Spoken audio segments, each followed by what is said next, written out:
Shabbat Shalom, queridos irmãos, mais uma vez. Shabbat Shalom. Amém. Todos felizes por estarmos aqui estudando mais uma porção, mais uma paraxá da santa, boa e justa instrução do Eterno. Paraxá, hoje são duas porções, na verdade. Vayekhel e Pekudei. Se encontra em Êxodo 35 até o final, 40, 38. Tem Haftarah em 1 Reis, a partir do capítulo 7, indo até o capítulo 8, verso 21, Hebreus 9 e 1 Coríntios. A primeira paraxá, Vayekhel, significa convocação, ajuntamento, congregação, congregar. Como sempre, já disposto no primeiro verso, vejam bem, capítulo 35, verso 1, havendo Moisés convocado. Então essa convocação, convocado toda a congregação. Então aqui tem a conotação de congregar, de ajuntamento. E mais uma vez aqui, queridos, recordando aqui o texto de Romanos 15, 4, tudo quanto outrora foi escrito para o nosso ensino foi escrito, a fim de que pela paciência e pela consolação das Escrituras tenhamos esperança. Então, quando nós olhamos para esses textos, iniciando aqui no capítulo 35, nós temos como primeiro tópico o Shabat.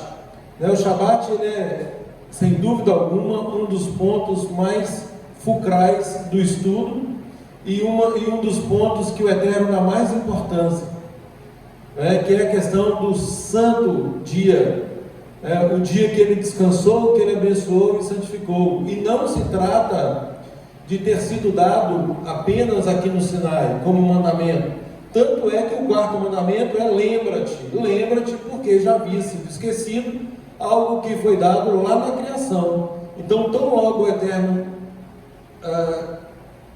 criou todas as coisas até o sexto dia, no sétimo dia, enfim, ele descansou, ele abençoou e santificou. Então, a partir do momento que ele abençoa esse dia, que ele descansa nesse dia, ele santifica esse dia, ou seja, é um dia absolutamente separado para o uso exclusivo dele. E nós sabemos que o próprio Eterno nos dá inúmeras promessas em decorrência do cumprimento deste mandamento.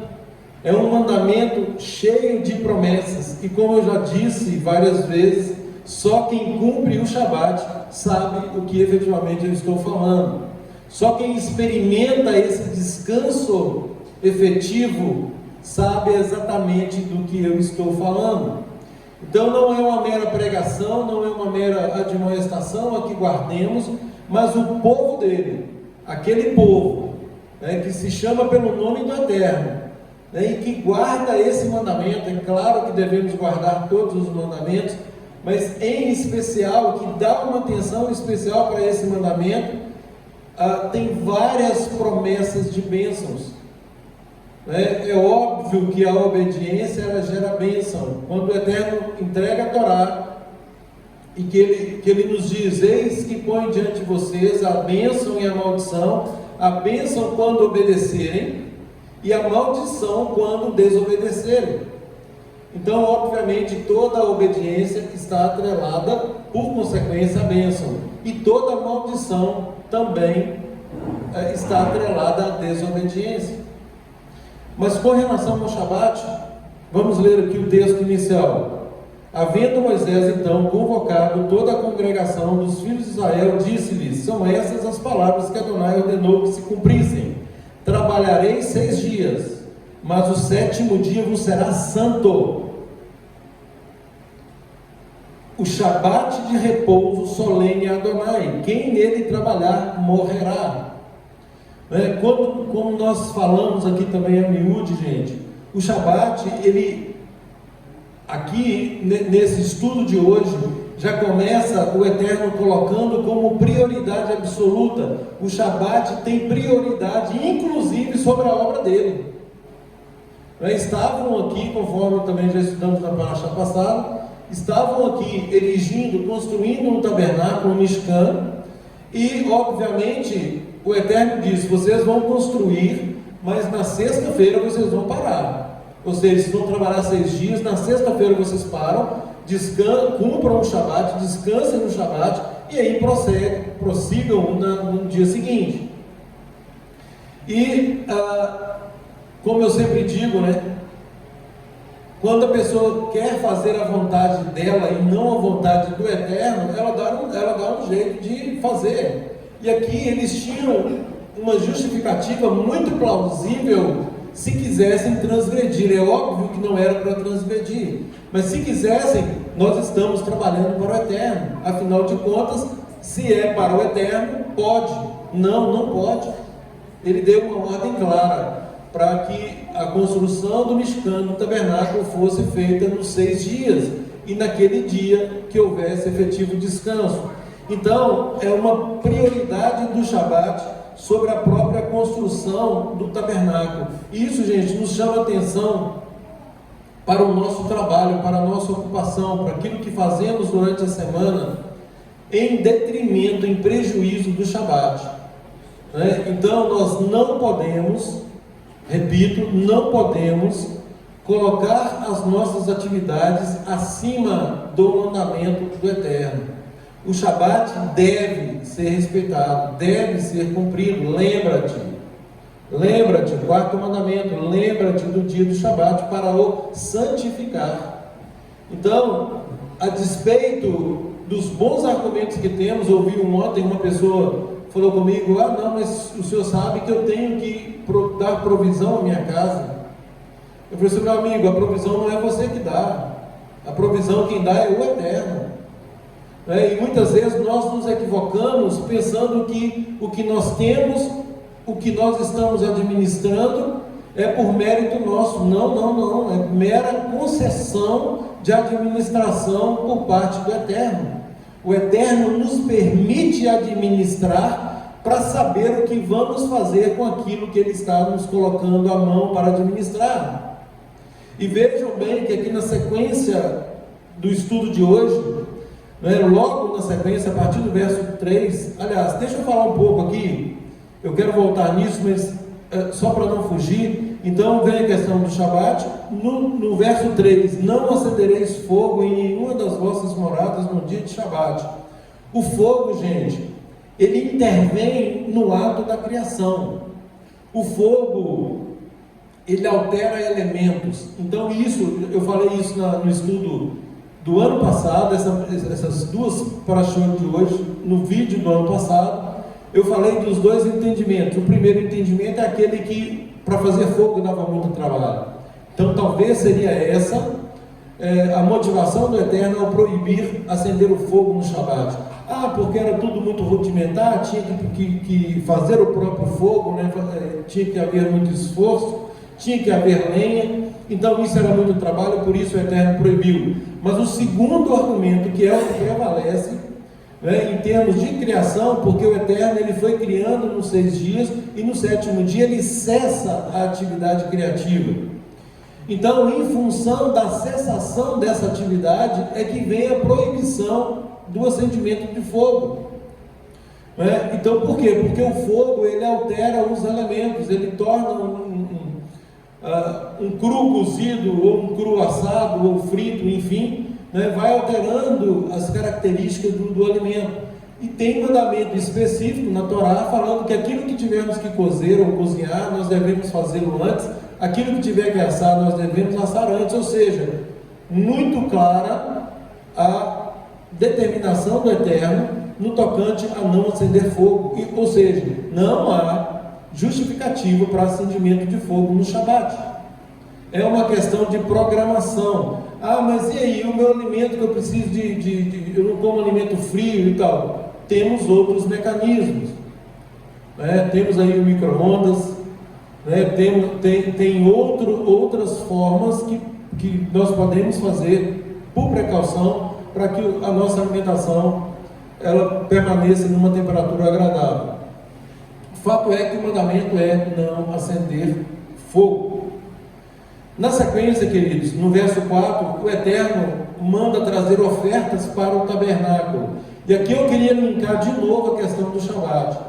O trazer ofertas, o Eterno, ele não manda, aqui quando ele manda que o povo oferte, né, o povo está ofertando daquilo que o Eterno já havia dado. Ou seja, o Eterno é que nos dá a provisão de todas as coisas.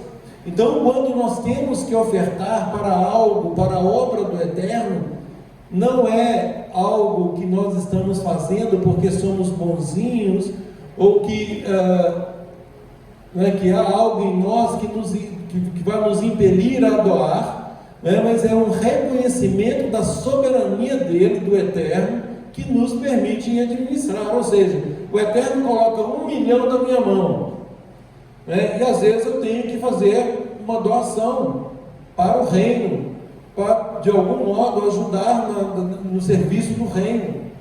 Eu estou doando daquilo que Ele próprio me deu, daquilo que Ele colocou nas minhas mãos para administrar. Então, queridos, a nossa confiança deve estar sempre no Eterno.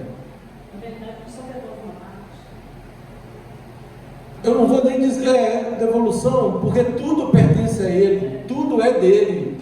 É mais uma questão de fidelidade, de administração. E tem um verso da palavra que diz que se nós não formos fiéis naquilo que Ele coloca na nossa mão para fazer, e isso pode ser considerado muito pouco, e outra coisa, em se tratando de bens materiais, como Ele vai nos colocar nas questões espirituais, que é infinitamente mais elevado. Se nós não somos fiéis nesse pouco, como nós seremos fiéis no muito que Ele tem para nós? Então nós temos que ter isso em mente. O Eterno, Ele tem algo grandioso para nós, para todos nós. Ele tem promessa de vida eterna, Ele tem promessa de ressurreição, Ele tem promessa de uma vida absolutamente rendida dentro dos padrões dele. É algo que nós almejamos.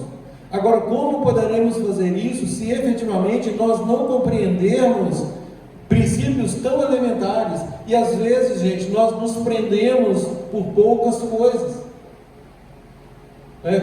Inclusive no hebraico não existe o verbo ter, Eu não posso dizer, eu tenho 2 carros, eu tenho 2 casas, eu tenho isso, eu tenho aquilo. Isso não existe no vocabulário hebraico. No vocabulário hebraico, essas coisas existem e eu sou um mero mordomo delas. Cada um de nós recebe uma porção para administrar. O que estamos fazendo com essa porção? Nós temos uma disposição, conforme esse povo teve aqui, de mandar trazer coisas para a construção do Mishkan, do tabernáculo, ao ponto de mandar parar. Como diz, eles foram tão envolvidos e compreenderam tão bem a questão da doação, da administração, da mordomia, que doaram. Moisés teve que dar um basta. Já chega, é suficiente. E o que nós vemos muitas vezes, gente, que todos nós, muitas vezes nós ficamos, nós não doamos conforme a palavra diz que nós temos que doar, com o coração aberto, com o coração grato, reconhecendo que tudo aquilo que está à nossa disposição é o Eterno que colocou à nossa disposição. Então, linkando mais uma vez a questão do Shabat, não transgridamos o Shabat por conta de atividades seculares. Jamais isso pode acontecer. Mas eu tenho que trabalhar. Sim, o Eterno nos põe por cabeça e não por cauda. O Eterno tem o melhor para nós. Eu sempre digo isso. Eu falo, gente, eu penso que o povo de Deus ele é todo empreendedor, porque o sistema obriga a empreender. Enquanto o Eterno manda guardar o Shabat, o mundo aí fora, né, é trabalho constante, inclusive no Shabat, trabalho constante. Uma dependência da própria pessoa, uma dependência do empregador, enquanto o Eterno, Ele nos quer como empregadores, Ele não nos quer como empregados. Então, se nós confiarmos nele, tivermos atividades cujo fim é glorificar o nome dele, não, eu tenho uma atividade que me permite liberdade para cumprir o Shabat, e não é só o Shabat, né, gente? São aquelas santas convocações, e essas são as minhas festas, santas convocações. E quem tem um vínculo, a gente sabe da dificuldade que é para que consiga cumprir todas essas convocações. São mandamentos e devem ser cumpridos. E mais uma vez, a nossa confiança deve estar nele. Ele nos põe por cabeça e não por cauda. Então, queridos, quando ofertamos, quando nós temos que colocar aquilo que o próprio Eterno nos coloca à disposição, e se nós tivermos que colocar à disposição dele, nós devemos fazer isso com todo o nosso coração. Se não for assim, é como se não ofertássemos. Não tem validade, não tem validade nem para os homens, nem para Deus. Essa questão do Shabat, eu vejo muitos irmãos pensam assim, que é só uma extensão de trabalho. Como você falou, não é só uma extensão de trabalho, é cessação de ato criacional, da criatura. E tudo que a gente é uma festa. Se é uma festa, nós devemos decorar, fazer o melhor que nós podemos, né? Eu estava falando que tudo que nós fazemos para tornar esse dia diferente dos outros, mais bonito, nós estamos honrando o dia do Senhor. Nós estamos chamando o dia deleitoso, né? E automaticamente nós vamos receber aquelas promessas de Isaías 58, 13, 14. Experimentar a igreja Adonai, cavalgar nas alturas da terra e ser sustentado pela herança de Jacó. Exatamente. Tudo que já faltou na mão do Senhor. Amém. É isso mesmo. Queridos, na sequência aqui, nós temos os utensílios do tabernáculo. Então, já estudamos aí há 2 parashot atrás, que tudo isso, na verdade, o tabernáculo, ele foi criado, olha aqui, para o nosso ensino, para que nós tenhamos esperança. O tabernáculo era o meio pelo qual o Eterno pedagogicamente ensinou acerca da expiação de pecados. Mas nós sabemos, conforme Hebreus 9, que esse tabernáculo, ele aponta para Yeshua. Então aí tem os utensílios do tabernáculo, tem o envolvimento de Bezalel e Aholiabe na construção e na confecção, o zelo deles em fazer isso. No capítulo 36, Moisés entrega a esses obreiros, Bezalel e Aholiel, todas as ofertas. Aí vem a questão das cortinas, o véu e as colunas. No capítulo 37 nós temos a arca, o propiciatório, a mesa, o candelabro, o altar de incenso, o óleo sagrado e o incenso, o altar de holocausto no capítulo 38, a bacia de bronze, a enumeração das coisas do tabernáculo, aí já pegando a próxima paraxá, que é a paraxá Pekudei, que na verdade é uma prestação de contas. Vou falar um pouquinho sobre isso. No capítulo 39, as vestes dos sacerdotes. E no capítulo 40, enfim, tem a finalização do tabernáculo, e ele finalmente ele é erigido, ele é levantado. Capítulo 40, e no final dele a nuvem cobre o tabernáculo. Então, assim, em tese, são esses os tópicos. Agora, no que eu vou focar efetivamente? Nós já falamos muito sobre essa questão dos utensílios, que tudo aponta para Yeshua, e é muito importante, queridos, que nós entendamos o aspecto prático da palavra. Aquilo que eu sempre digo, o conhecimento por si só, ele não vai nos levar a lugar algum.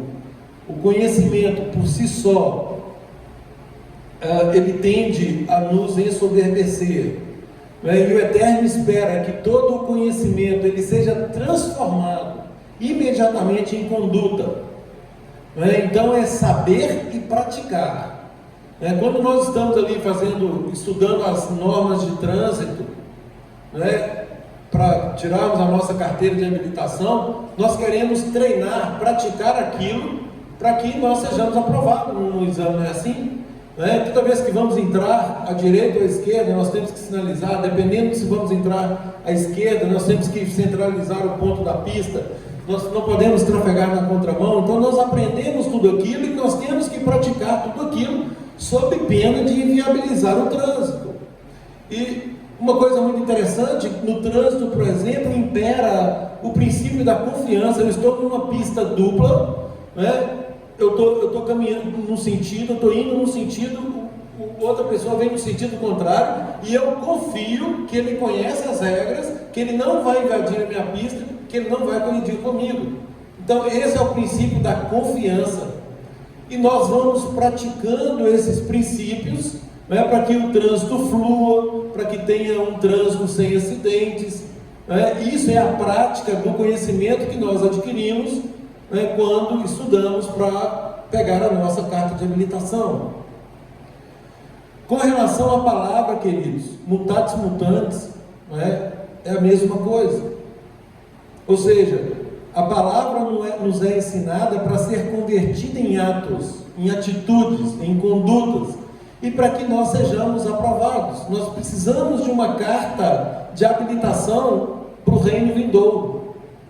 E que se nós não praticarmos o que nós estamos aprendendo, certamente nós não obteremos essa carta. Ao invés de ouvirmos: vinde benditos de meu Pai, apossai-vos do reino que vos está preparado desde a fundação do mundo, corremos o risco de ouvir: apartai-vos de mim, vós que praticais a anomia. Ou seja, vocês estudaram a lei, mas não praticaram a lei. E a palavra diz que feliz é aquele que ouve e pratica, e não aquele que apenas ouve. Ouvir e não praticar, isso é coisa de gente insensata. E é óbvio que nós, como povo do Eterno, nós não podemos ser insensatos a tal ponto, né? Porque senão nós estamos perdendo tempo. Se estamos aprendendo, né, nós queremos praticar. E aí, queridos, a importância, o tabernáculo, conforme eu já disse, tudo é um método pedagógico. O Eterno, ele traz aqui algo rudimentar para um povo rude, um povo idólatra, tinha acabado de sair de uma nação idólatra, né, para ensiná-los, a partir dali, a andar de acordo com os preceitos dele, com as instruções dele. E para que, uma vez aprendidas as instruções, esse povo fosse instrumento para outros povos, de modo a ensiná-los a mesma coisa. O Eterno, ele elege Israel como uma nação sacerdotal, como uma nação com uma missão de ser luz, né, farol para as outras nações. Essa é a missão, essa é a nossa missão como povo escolhido, né? Pois somos israelitas, somos, né, quem não é diretamente é enxertado em Israel. Então somos todos israelitas, e nós temos essa missão de sermos luz para as outras nações. Agora, é luz de conhecimento? Será que a nossa salvação ela será medida pelo conhecimento que temos ou por aquilo que efetivamente fazemos? Certamente é a segunda opção. Então, queridos, eu vou me ater aos detalhes práticos de tudo isso aqui que eu falei. E eu começo no verso 11, por exemplo, do capítulo 35. Diz assim, verso 11: o tabernáculo com sua tenda e sua coberta, os seus ganchos, as suas tábuas, as suas vergas, as suas colunas e as suas bases. E aí vem elencando todos os objetos.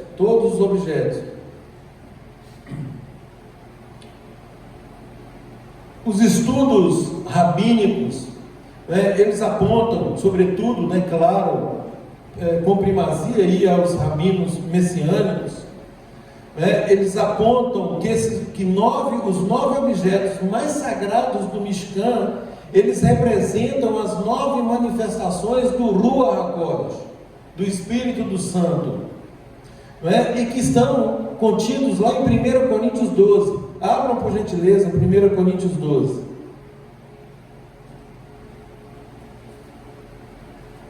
Primeira Coríntios, capítulo 12.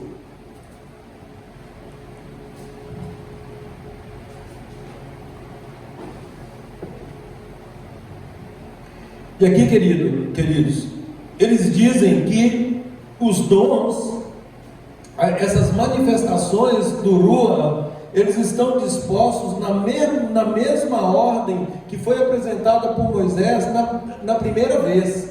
E sabemos que o Eterno, Ele cuida do tabernáculo aqui em 5 ocasiões. Nós estudamos sobre o tabernáculo na Parashá Terumá, na Parashá Kitsá, agora na Vaiaqueu e na Parashá Pekudei. Tudo tratando, 2 vezes na Pekudei, 5 vezes tratando dessa questão do tabernáculo. Então, a importância que o Eterno dá, porque como método pedagógico, isso teria que ser compreendido quando essas figuras fossem substituídas pelo real. É isso que Paulo, o apóstolo Shaul Hachalia, Paulo, o apóstolo, nos fala quando diz que essas coisas eram sombras do verdadeiro, sombras daquilo que é real. Então, o que significa cada coisa? Por que isso foi determinado lá atrás? Então, isso tem um aspecto prático, uma transformação de vida, que é o que efetivamente nos interessa. E se nós menosprezarmos isso, e nos alimentarmos apenas com conhecimento intelectual, nós cairemos na apostasia. Nós passamos a adorar as coisas criadas ao invés daquele que criou todas as coisas. É o que eu sempre digo em relação à Torá, em relação ao Menorá e qualquer outro utensílio. Se nós não compreendermos a razão pela qual essas coisas foram criadas e darmos importância demasiada às coisas, em detrimento, em prejuízo de quem as criou, se nós não compreendermos esses significados, nós tendemos à apostasia.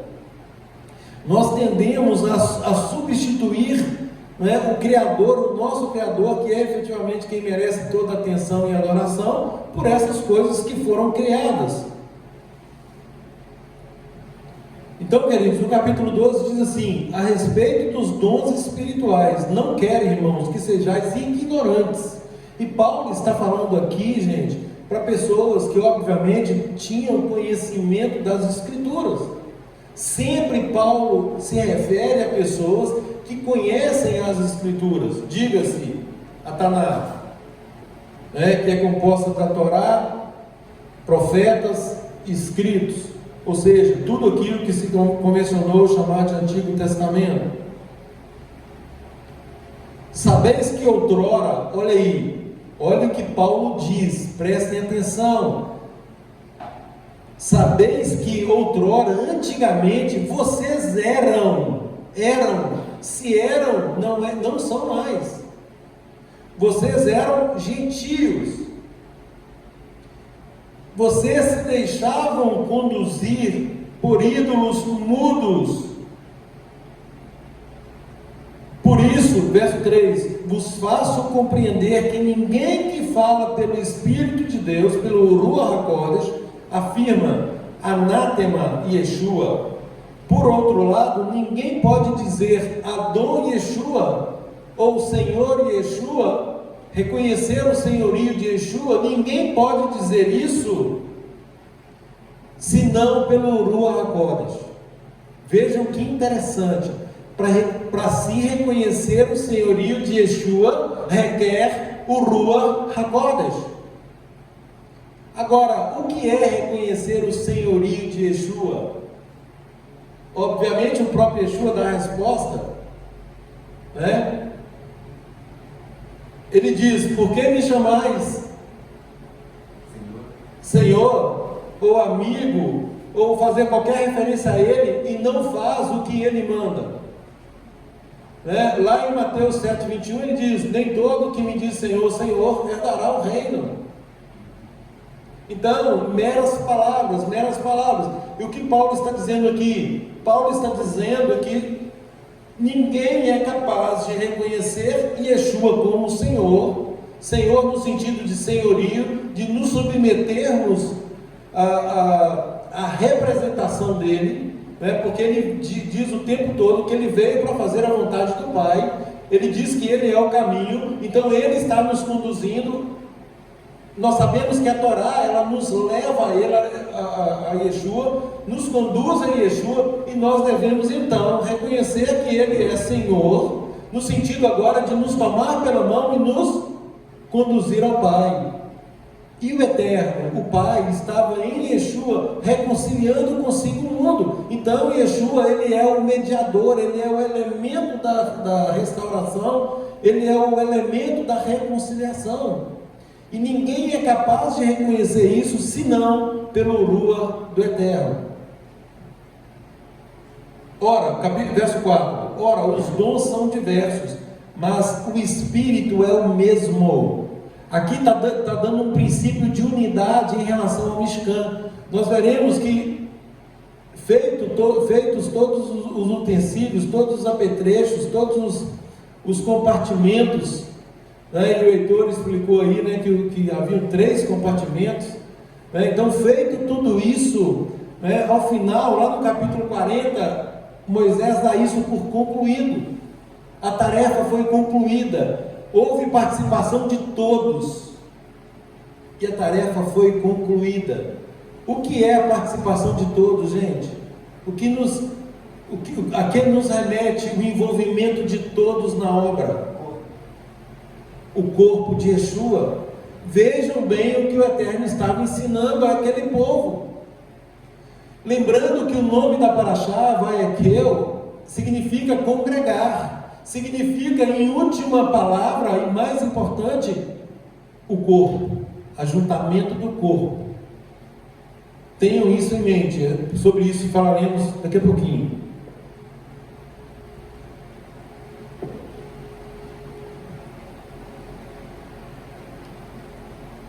Verso 5, olha aí, tentem enxergar, olha o corpo manifesto o tempo todo, tanto aqui quanto na questão do tabernáculo, o envolvimento de todos, e também a diversidade nos serviços, mas o Senhor é o mesmo. O Eterno capacita Bezalel e Aholiabe, capacita os dois, mas todos se envolvem na obra. Tem ajuda, tem cooperação de todo mundo envolvido, Ou seja, Moisés liderando, Isso está em perfeita consonância com o que está escrito lá em Efésios 4, no que toca à harmonia do próprio corpo, dessa congregação, porque se for uma congregação solta, não há edificação. Conforme eu já disse aqui, outro dia, ouvindo uma outra sinagoga, o rabino reclamando que uma das pessoas presentes falou que não sabe quem é o companheiro que está do lado. Quer dizer, isso não é corpo, não é isso que o Eterno requer de nós. Ele não quer um ajuntamento apenas, ele quer um envolvimento de todos. Ele quer um trabalho articulado para que o resultado seja único, tudo em funcionamento. E nós veremos aqui os requisitos, com a permissão do Eterno. Olha aí o verso 7, verso 6: e a diversidade nas realizações, mas o mesmo Deus é quem opera tudo em todos. Deus é um só, é Ele quem nos capacita, é Ele quem opera tudo em todos. Verso 7: a manifestação do Rua é concedida a cada um visando a um fim proveitoso. Então, quando alguém tem um dom, esse dom deve ser utilizado para proveito no reino do Eterno. Porque a um é dada, mediante o Espírito, a palavra de sabedoria, a outro, segundo o mesmo Espírito, palavra de conhecimento, a outro, no mesmo Espírito, a fidelidade, a outro, no mesmo Espírito, dons de curar, a outro, operações de milagres, a outro, profecia, a outro, discernimento de Espírito, a um, variedade de línguas, a outro, capacidade para interpretá-las. Mas um só é o Espírito, que realiza todas essas coisas, distribuindo-as como lhe apraz, a cada um individualmente. E mais uma vez, queridos, cada um de nós recebe pelo menos um dom, um talento. Não há ninguém que não receba nada. O mínimo que cada um recebe é um. Tem pessoas que recebem mais, mas o mínimo é um. Então a pergunta é: o que eu estou fazendo com o dom, com o talento que o Eterno me deu? E lembrando da parábola, ele vai voltar, e vai requerer a prestação de contas. Estejamos preparados para esta prestação de contas.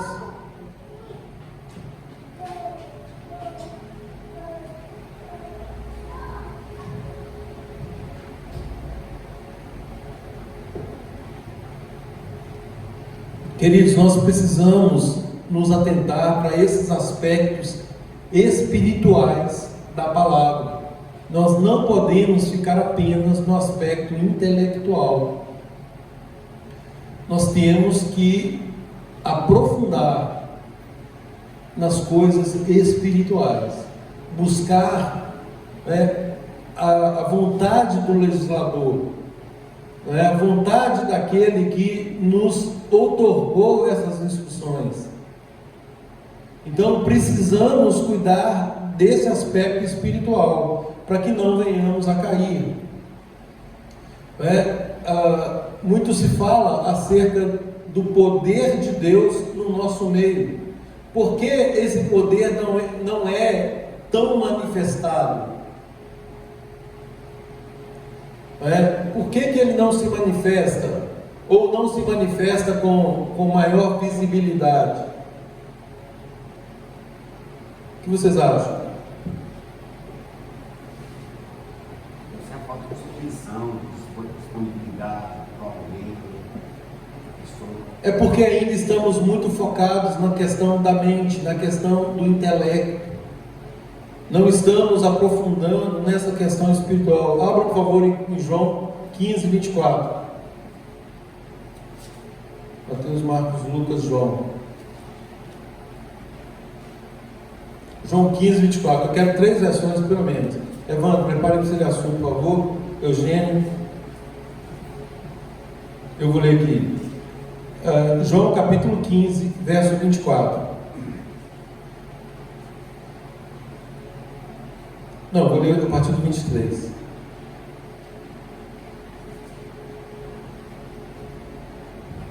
A minha versão não é a melhor. Eu conheço uma outra melhor, eu acho que ela será lida aqui. Mas eu vou ler a minha também. Presta atenção, versos 23 e 24 do capítulo 15. Quem me odeia, e Yeshua dizendo: quem me odeia, odeia também a meu Pai. Yeshua declarando: quem me odeia, odeia também a meu Pai. Se eu não tivesse feito entre eles tais obras, quais nenhum outro fez, pecado não teriam. Gente, tentem perceber a profundidade desse texto, tá? Eu acho que ela é melhor perceptível em outra versão, mas tentem perceber. Se eu não Se eu não tivesse feito entre eles tais obras, quais nenhum outro fez, pecado não teriam. Mas agora, não somente têm eles visto, mas também odiado, tanto a mim como a meu Pai.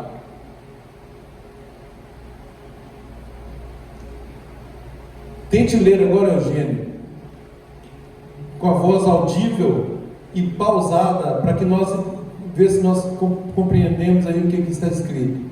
Posso ler a partir do 22? Deus é muito importante. Se eu não tivesse vindo e falado com eles, não seriam culpados de pecado. Mas agora eles não têm desculpa para o seu pecado. Quem me odeia, também odeia o meu Pai. Se eu não tivesse feito entre eles as obras que ninguém mais fez, não seriam culpados de pecado. Mas agora eles me viram e odiaram a mim, que é o meu Pai. Evandro. Se eu não tivesse vindo e lhes falado, não teriam culpados de pecado. Mas agora não tem desculpa para o pecado. Quem me odeia, também odeia meu Pai.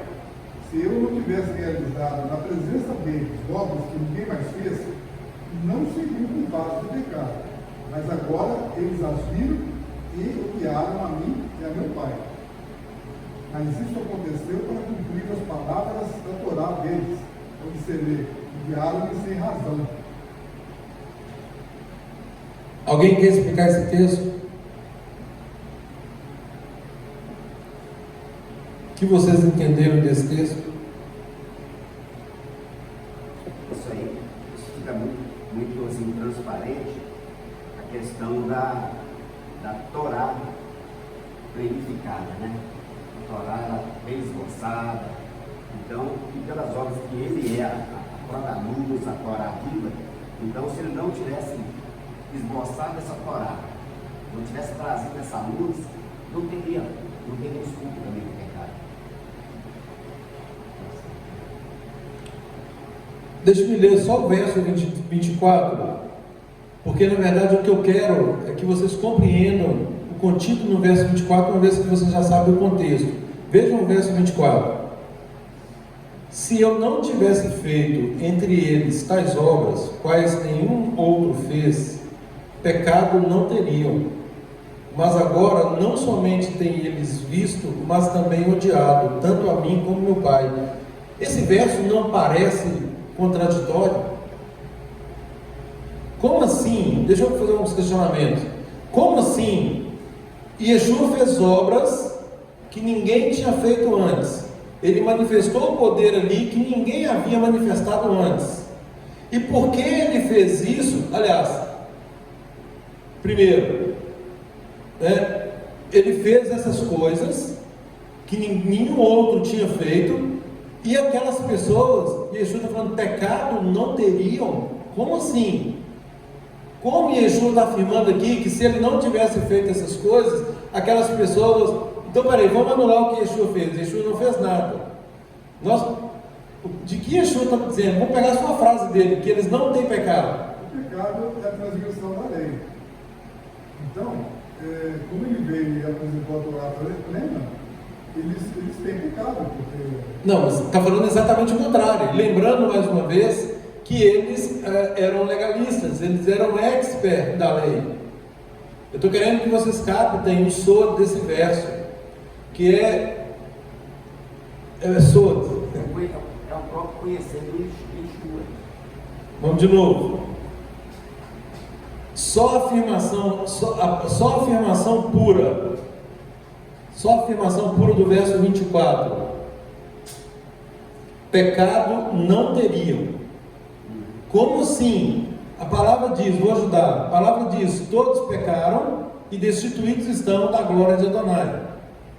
Como alguém pode afirmar que eles não tinham pecado? Mais uma vez eu digo, todos conhecedores da Torá, todos sabiam o conceito de pecado, que pecado é a transgressão da Torá. Como Yeshua está dizendo que se ele não tivesse feito isso aqui, eles não teriam pecado? Gente, isso aqui é surdo. Mas aí então ele não tinha conhecimento de que é o pecado. É quase isso, Ferreira. É quase isso. Eles todos cumpriram a lei. Eles entendiam que se cumprisse a lei, eles eram aceitos por Deus. Quando Yeshua vem, Yeshua traz outra clareza do que é preciso para alcançar a vida eterna, para viver uma vida sem pecado. Então, se Yeshua não tivesse vindo, eles iam continuar entendendo que estavam cumprindo a É isso aí. É isso aí. Presta atenção, gente. Era um povo que se justificava pelas suas próprias atitudes, pelo cumprimento puro da Torá. Ou seja, eles não reconheciam a necessidade de um Salvador, do Messias, do Mashiach. Embora esse sempre tenha sido o propósito de todo o nosso povo. Há um segmento que não crê que Yeshua é o Messias. Esse segmento crê que eles próprios conseguem se manter num grau de obediência ao ponto de não precisar de um intermediário. Agora vejam bem, agora vamos ler de novo o verso 24. Se eu não tivesse feito entre eles tais obras, ou seja, Yeshua vem, manifesta o poder de Deus, poder que nenhum outro fez antes, Yeshua manifesta, e por causa disso, Yeshua diz assim: pecado eles não teriam, porque eles não se reconheciam pecadores. Eles não se reconheciam pecadores. Agora, como Yeshua fez todas essas coisas, a ficha cai e eles passam a fazer o que com Yeshua? Odiá-lo. Isso, de novo, exatamente, não queriam o senhorio que eu mencionei agora lá atrás, agora há pouco. Que ninguém pode chamar Yeshua de Adon, de Senhor, se não for pelo Ruach HaKodesh. Agora, reconhecer que Yeshua é Adon, que Ele é Senhor, implica em aceitar o sacrifício e se submeter às normas do Pai, tirando esse eu que não peca, e jogando fora, reconhecendo que precisa sim, que cada um de nós é pecador. Então, o que Yeshua está dizendo é isso, que eles não se reconheciam pecadores. Vejam a gravidade desse texto. E por não se reconhecerem pecadores, eles passaram a odiar. E aí aquele outro texto que corrobora isso, e a luz veio ao mundo, mas eles odiaram a luz, porque as suas obras eram más. Eles não se achegaram para a luz, porque queriam esconder aquilo que estavam fazendo. É mais fácil ficar na aparência da lei do que na... Sempre é, gente, exatamente isso. Sempre é mais fácil ficar na aparência da lei. É mais fácil fazer de conta, colocar um kippá, talit, tzitzit, tefilim, filactérios, enfim. Isso é muito fácil, qualquer um pode fazê-lo. Agora, o que Yeshua requer de nós é a renúncia, principalmente do eu, E aí ele diz isso textualmente: aquele que, primeiro, Lucas 14:33, aquele que não renunciar tudo quanto tem, não pode ser meu discípulo. E aquele que quiser ir após ele, tem que negar a quem? Negar a si mesmo. Negar a si mesmo é renunciar à própria vontade, é tornar-se novamente dependente do Pai. E é para isso que Yeshua veio. Ele diz também claramente: eu não vim para fazer a minha vontade, e sim a daquele que me enviou. A minha comida, ou seja, eu dependo tanto dele, que para eu viver, eu tenho que fazer a vontade dele. A minha subsistência depende de eu fazer a vontade dele. E nós sabemos que ele cumpriu isso ipsis literis. Os pecados que foram lançados sobre ele não são pecados dele, são pecados nossos. Ele não pecou, mas ainda assim morreu. O salário do pecado é a morte. Ele morreu não por causa do pecado dele, mas por causa dos nossos pecados que ele assumiu. Agora, reconhecer isso, queridos, requer mudança de atitude, conforme eu falei. O conhecimento, ele tem que nos levar a essa introspecção e uma tomada de decisão, senão nós vamos andar em círculos, ou vamos nadar e vamos morrer na areia. ótimos nadadores, braçadas 1000, fôlego impecável, mas ainda assim morreram na praia. Não compreenderam a essência do ato. Então, abra por favor 1 Coríntios novamente, capítulo 2, versos 1 a 5, também corrobora isso. 1 Coríntios, logo depois de Romanos, 1 Coríntios, capítulo 5, capítulo 2. 1 Coríntios, capítulo 2, versos 1 a 5. Eu, irmãos, quando fui ter convosco, anunciando-vos o testemunho de Adonai, de Deus, não o fiz. Vejam bem, gente, quando eu digo que nós temos que sair do conhecimento para as coisas espirituais, olha o que Paulo está dizendo aqui. Eu, irmãos, quando fui ter convosco, anunciando-vos o testemunho de Deus, não o fiz com ostentação de linguagem ou de sabedoria, porque decidi. Olha aí, Paulo tomou uma decisão. Olha a decisão de Paulo: nada saber entre vós, decidi nada saber entre vós, senão a Yeshua e a este fixado no madeiro. E foi em fraqueza, temor e grande tremor que eu estive entre vós. A minha palavra e a minha pregação não consistiram em linguagem persuasiva, ou seja, eu não estava ali tentando convencer vocês, linguagem persuasiva de sabedoria, mas em demonstração do Espírito e do poder, para que a vossa fé não se apoiasse em sabedoria humana. Olha aí, a questão do conhecimento. A nossa fé, ela não pode se apoiar em sabedoria humana, e sim no poder de Adonai. Então a nossa fé, ela tem que superar o aspecto intelectual, para nós apalparmos, para nós vivermos, para nós aplicarmos o poder de Deus. Esse poder que Yeshua disse que depois dele nós faríamos coisas maiores do que ele. É esse poder que está à nossa disposição, e é esse poder que nós precisamos tomar posse dele, e não apenas do conhecimento. Não que o conhecimento, gente, eu não estou dizendo que devemos ser ignorantes. Agora, o que nós não podemos ser é soberbos. Acabamos de ler um texto que a soberba, ela nos coloca na condição de não pecadores. A soberba nos coloca a todos como os tais, como se o conhecimento por si só fosse nos aprovar. A gente fica em si em todo o conhecimento, maravilhado, por meio do mundo. E o que nós vemos muitas vezes são os nossos irmãos estudando, não tem que estudar Torá, tem que estudar Torá, tem que estudar Torá, tem que estudar Torá, é claro que tem que estudar Torá. Agora, o estudo, ele só é válido se ele gerar em nós atitudes, senão não vale nada. Adianta nós decorarmos a Torá toda e não praticarmos o que está na Torá? Nada, absolutamente nada.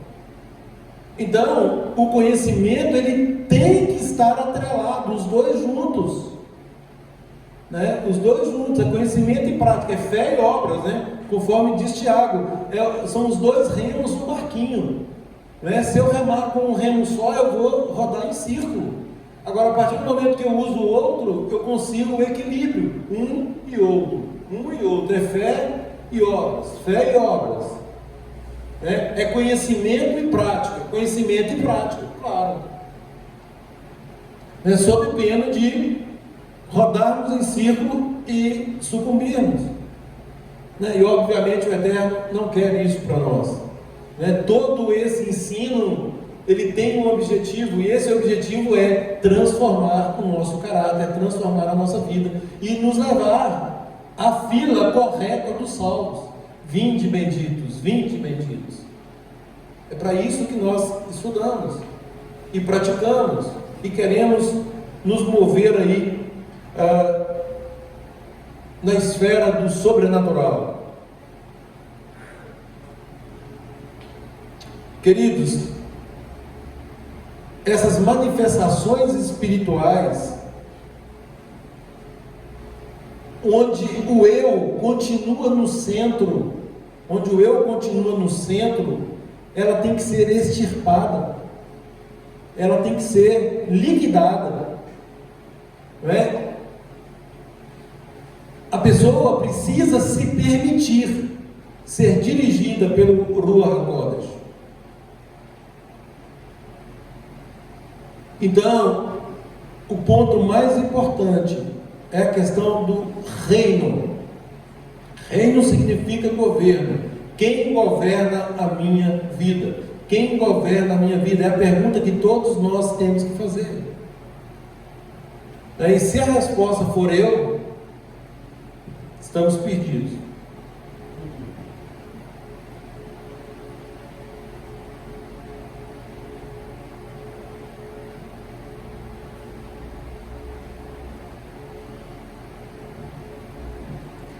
Quando Paulo fala aqui, gente, palavra de sabedoria, lá em 1 Coríntios 12, falando dos dons, um foi dado a palavra de sabedoria, palavra de conhecimento.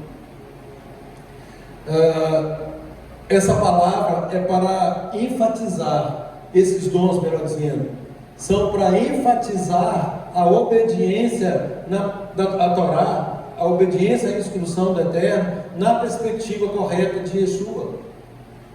É para isso que esses dons servem para nós, para evidenciar essas instruções, na perspectiva de Yeshua. Abram, por favor, em Lucas, capítulo 24.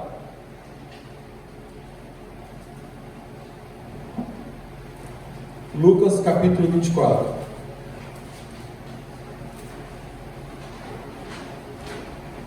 Lucas capítulo 24, a partir do verso 27. Eu vou ler o 27, o 32, depois o 44 e 53. Lucas 24, verso 27. Diz assim: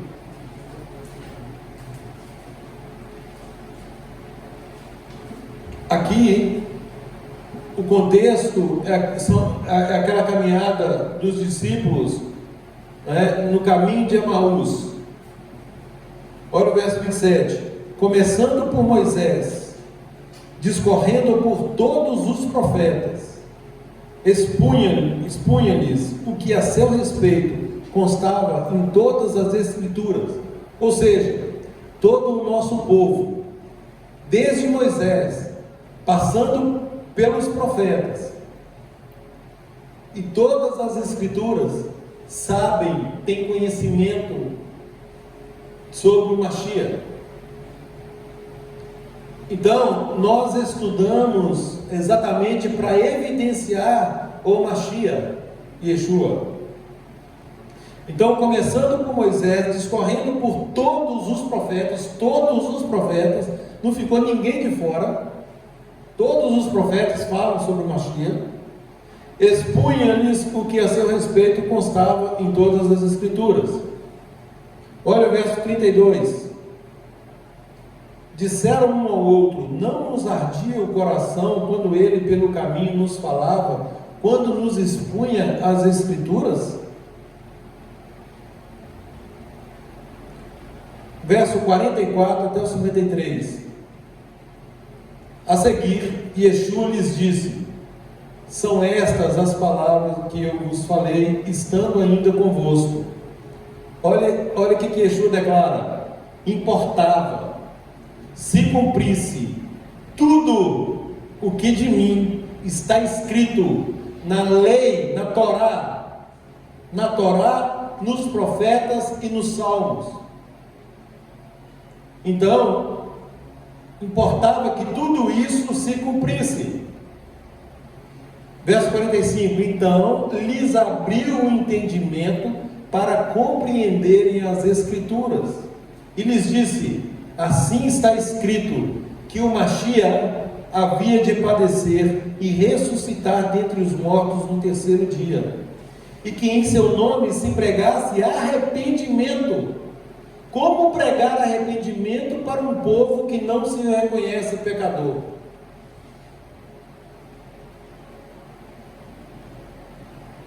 Lembrando, queridos, o método de João Batista. João Batista, antes de Yeshua, arrependei-vos, arrependei-vos, arrependei-vos, raça de víboras, né? Estava ali no discurso, pregando, pregando, pregando. Quando ele pegou o primeiro caso concreto, que ele apontou o caso concreto, a cabeça dele foi parar numa bandeja. Hã?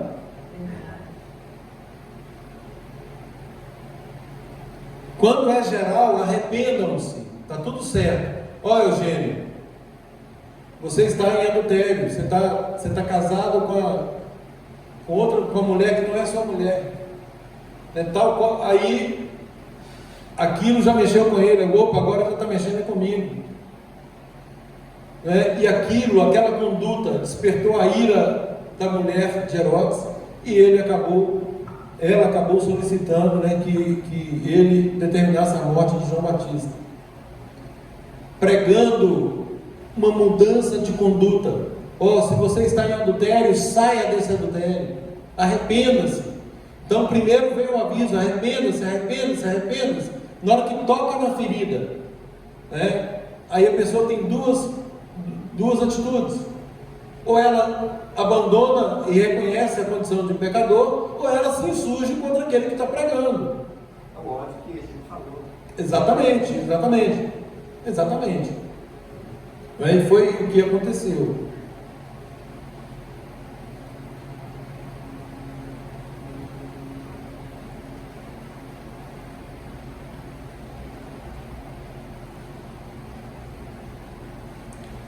Verso 47, então: em que em seu nome se pregasse arrependimento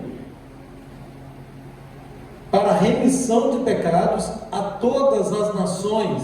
Olha aí, começando por Jerusalém. Yeshua disse: eu não vim senão as ovelhas perdidas da casa de Israel. Essa é a tarefa primeira, essa é a prioridade dele. Então vocês vão começar primeiro por Jerusalém. E em outro texto ele diz, começando por toda a Judéia e Samaria, e depois até os confins da terra. Então, que em seu nome se pregasse arrependimento para a remissão de pecados a todas as nações, começando de Jerusalém. Vós sois testemunhas dessas coisas. Eis que envio sobre vós. Olha a questão do Rua aqui. Eis que envio sobre vós a promessa de meu Pai. O Rua é uma promessa de Adonai, do Pai de Yeshua. Eis que envio sobre vós a promessa de meu Pai. Permanecei, pois, na cidade, até que do alto sejais revestidos de conhecimento. É isso que está aí? De poder. Isso, até que do alto sejais revestidos de poder. Então os levou para Betânia, e erguendo as mãos os abençoou. Aconteceu que enquanto os abençoava, ia se retirando deles, sendo elevado ao céu. Então eles, reverenciando-o, voltaram para Jerusalém, tomados de grande júbilo, e estavam sempre no templo, louvando a Adonai, a Deus. Estavam sempre no templo, louvando a Deus. Louvando a Deus por quê? Por tudo que Yeshua havia feito para eles, para nós. Louvo a Deus pelo plano maravilhoso de nos enviar Yeshua, por ele ser o nosso caminho, por ele ser o nosso irmão mais velho, o primogênito, Ele é o primogênito entre muitos irmãos, então ele é o nosso irmão mais velho. Ele nos toma pela mão, ele nos reconcilia com o Pai, ele nos leva até a presença do Pai, porque ele nos justificou. Baruch Hashem.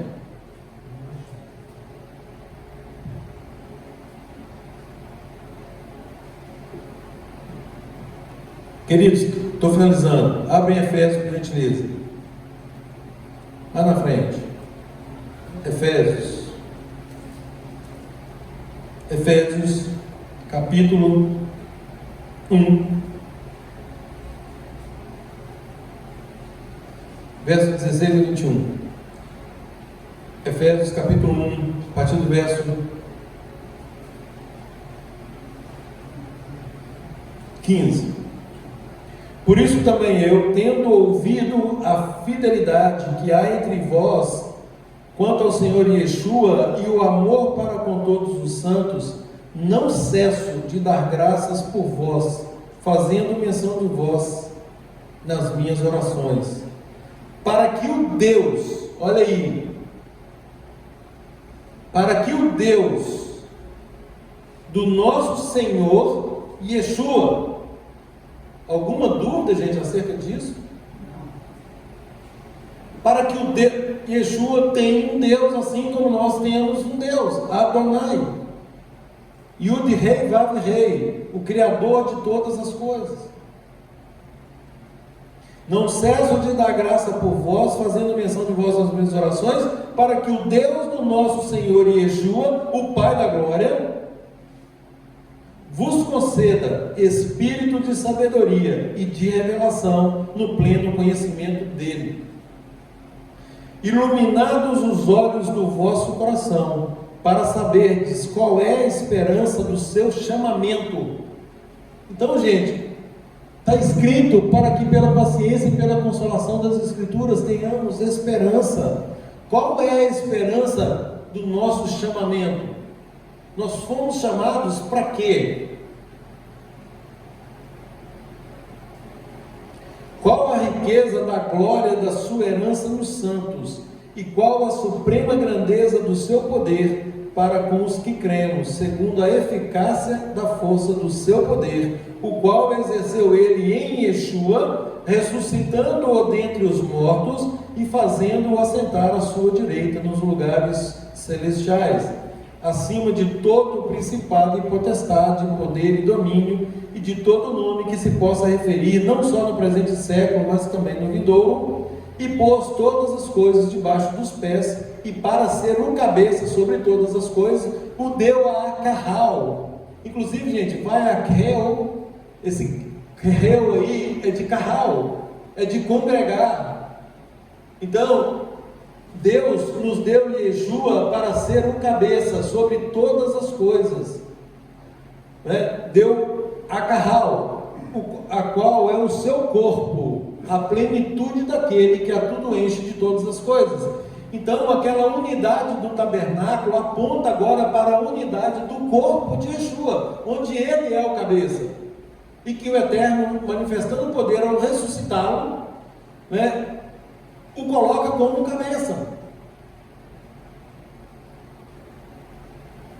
Então, isso nos mostra o plano do Eterno em três áreas, que é o futuro do nosso chamado, é a esperança do nosso chamamento, que eu me referi aqui, as riquezas que herdaremos, né, e a grandeza do seu poder agora pela nossa ressurreição. Assim como ele ressuscitou Yeshua, ele nos ressuscitará. Essa é a esperança do nosso chamamento.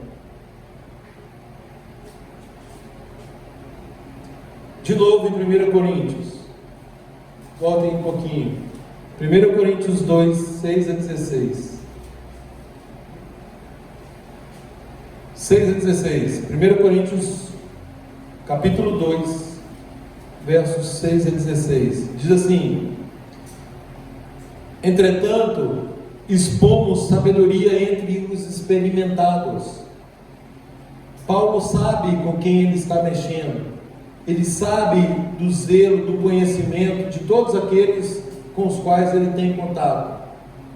Entretanto, expomos sabedoria entre os experimentados, não porém a sabedoria deste século, ou seja, deste mundo, nem a dos poderosos desta época, que se reduzem a nada, a nada. A sabedoria dos poderosos desta era não vale nada, é isso que ele está dizendo, que se reduzem a nada. Mas falamos a sabedoria de Deus em mistério, outrora oculta. Antigamente estava oculto. Olha o que ele diz: a qual Deus preordenou desde a eternidade para a nossa glória. Sabedoria essa que que nenhum dos poderosos desse século conheceu. Porque se a tivessem conhecido, jamais teriam crucificado o Senhor da glória. Mas como está escrito, nem olhos viram, nem ouvidos ouviram, nem jamais penetrou em coração humano o que Deus tem preparado para aqueles que o amam. Mas Deus não revelou pelo Rua, pelo Espírito, porque o Espírito a todas as coisas perscruta, investiga.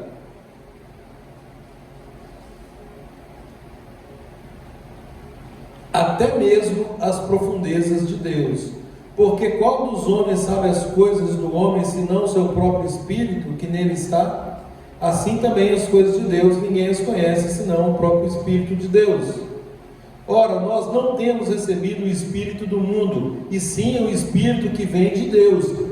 Para quê? Para que nós temos recebido esse Espírito? Para que conheçamos o que por Deus nos foi dado, gratuitamente. Disso também falamos, não em palavras, ensinadas pela sabedoria humana, mas ensinadas pelo Espírito, conferindo coisas espirituais com coisas espirituais. Ora, o homem natural, vejam gente, o homem natural não aceita as coisas do Espírito de Deus, porque eles são loucura, e não pode entendê-las, porque elas se discernem espiritualmente. Aquilo que eu falei com vocês agora há pouco. Nós temos que sair do plano do conhecimento para o espiritual, para o exercício do poder de Deus. Então, o homem natural, ele não pode compreender essas coisas, porque essas coisas se discernem espiritualmente. Verso 15: porém o homem espiritual julga todas as coisas, mas ele mesmo não é julgado por ninguém. Pois quem conheceu a mente de Adonai, que eu possa instruir? Nós, porém, temos a mente de Yeshua. Se nós estamos nele, se nós estamos andando como ele andou, né? Se nós estamos levando uma vida substituída, se ele é o cabeça e nós fazemos parte do corpo, nós temos a mente dele. Quem é o cabeça? Ele. Então, qual é a mente que nos governa? Ele. Yeshua. Baruch Hashem.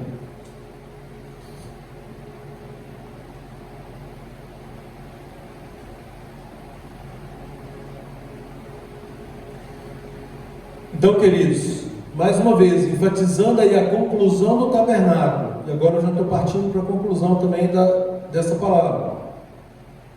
Abra, por favor, de novo em Efésios. Efésios 1, 4.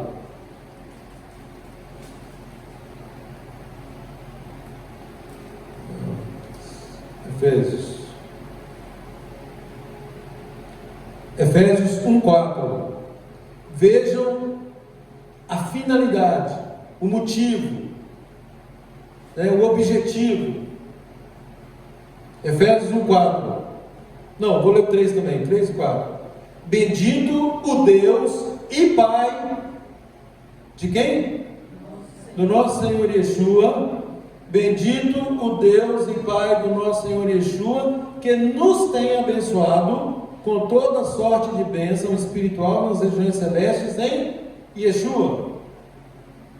Assim como nos escolheu nele antes da fundação do mundo, para sermos o quê?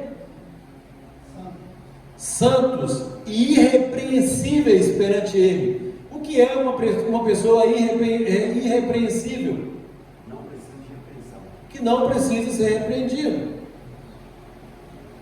E em amor nos predestinou para ele, para a adoção de filhos, por meio de Yeshua HaMashiach, segundo o beneplácito da sua vontade, para louvor da glória da sua graça, que ele nos concedeu gratuitamente no amado, no qual temos a redenção pelo seu sangue, a remissão dos pecados, segundo a riqueza da sua graça, que Deus derramou abundantemente sobre nós em toda sabedoria e prudência, desvendando-nos o mistério da sua vontade, segundo o seu seu beneplácito que propusera em Yeshua, de fazer convergir nele, em Yeshua, na dispensação da plenitude dos tempos, todas as coisas, tanto as do céu como as da terra. Nele digo, no qual fomos também feitos herança, predestinados segundo o propósito daquele que faz todas as coisas conforme o conselho da sua vontade, a fim de sermos para o louvor da sua glória, nós os que de antemão esperamos em Yeshua, em quem também vós,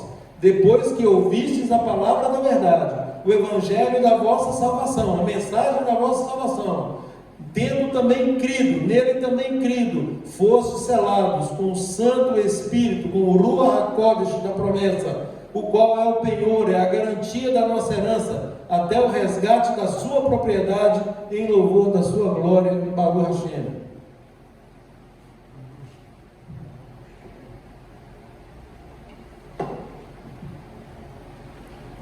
Efésios 4 a partir do verso 11. Olha, assim como no tabernáculo cada objeto tinha uma finalidade, vejam aqui a questão do corpo, da carral, da congregação. Efésios 4:11. E ele mesmo concedeu uns para apóstolos, outros para profetas, outros para evangelistas e outros para pastores e mestres, com o objetivo de quê? Aperfeiçoamento dos santos, para o desempenho do seu serviço, para a edificação do corpo de Yeshua. Então, queridos, nós temos um corpo a edificar. Qual é a nossa participação nesse corpo? Qual é a nossa participação agora nesse tabernáculo? Nós falamos agora há pouco que todos os convocados fizeram tudo o que lhes era possível fazer, de todo o coração, ao ponto de Moisés mandar parar. Está bom demais. Essa tarefa envolveu a todos. Da mesma forma, somos agora convocados nesta outra tarefa, similar. O tabernáculo aponta agora para ele, e isso aqui é de verdade. Aquele era uma sombra. Era só um método de ensino. Agora não, agora nós temos que praticar. Vamos praticar onde? Aqui, ó, no corpo do Mashiach. Com vistas ao aperfeiçoamento dos santos, desempenho do seu serviço, edificação do corpo de Yeshua, até quando? Até que cheguemos à unidade da fé, do pleno conhecimento do Filho de Deus, ou seja, de Yeshua HaMashiach, a perfeita varonilidade. O que é perfeita varonilidade? É sermos varões perfeitos. Como que podemos atingir esse patamar? Apenas e tão somente no tabernáculo, no corpo, nunca fora dele. Congregai-vos, não deixai de congregar, como é costume de alguns. É o nome da paraxá de hoje. A medida da estatura da plenitude de Yeshua.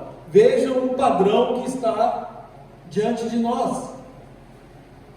A medida da estatura da plenitude dele. Para quê? Para que nós não sejamos mais como meninos, agitados de um lado para o outro, ao redor por todo o vento de doutrina, pela artimanha dos homens, com que induzem, pela artimanha dos homens. Só um minutinho, me perdi aqui. A mercê de pessoas Pela astúcia com que induzem ao erro, mas seguindo a verdade em amor, cresçamos em tudo naquele que é a cabeça, Yeshua, de quem todo o corpo, olha aí como que o corpo tem que ser, bem ajustado, consolidado, pelo auxílio de toda junta, segundo a justa cooperação de cada parte. Olha aí a nossa participação, ela tem que ser justa, cada um de nós, justa cooperação de cada parte, efetua o seu próprio aumento para a edificação de si mesmo em amor. Colossenses 2, verso 19, um pouquinho para frente. Colossenses 2, verso 19. Não, 18 e 19. Colossenses 2, versos 18 e 19. Ninguém se faça árbitro contra vós outros. Esse aqui, gente, vamos analisar o contexto, não é? Ah, tá vendo? Não pode, ninguém pode ser árbitro do outro. Não é isso que está dizendo. Não é isso que está dizendo. Olha aqui, ninguém se faça árbitro contra vós outros, pretextando humildade e culto dos anjos, baseando-se em visões infatuadas, sem motivo algum, na sua mente carnal. Ou seja, estão na carne, não querem saber das coisas espirituais, estão só na parte do conhecimento, só da teoria, e não retendo a cabeça, da qual todo o corpo, olha como que o corpo se sustenta, suprido e bem vinculado por suas juntas e ligamentos, cresce o crescimento que procede de Adonai.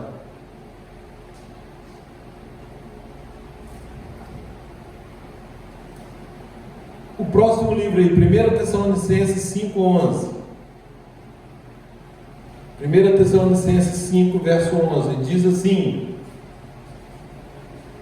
consolai-vos, pois, uns aos outros, e edificai-vos mutuamente, ou reciprocamente, como estáis fazendo. Então, esse é o corpo, esse hoje é o tabernáculo, né?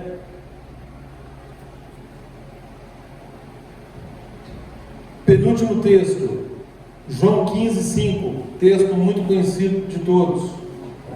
Voltemos lá, João 15. João 15, verso 5.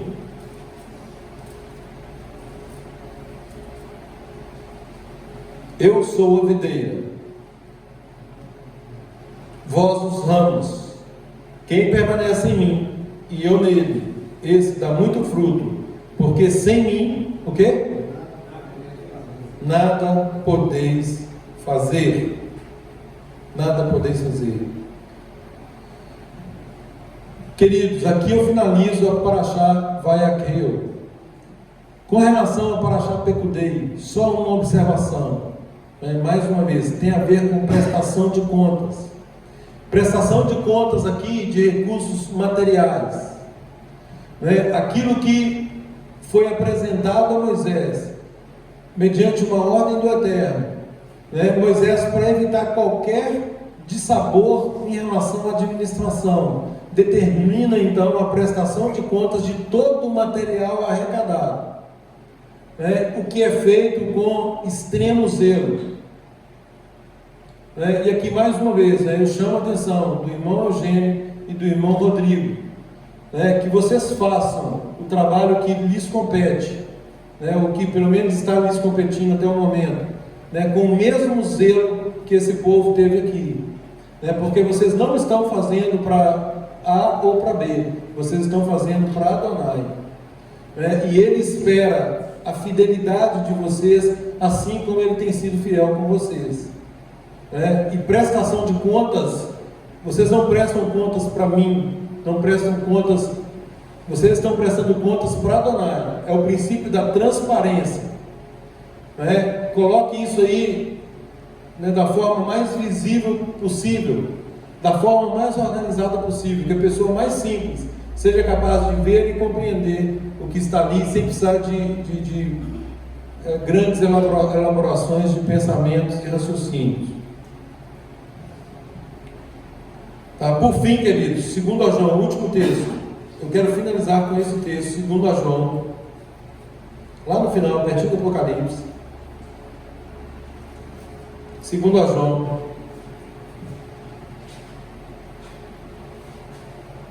capítulo 1, verso 6.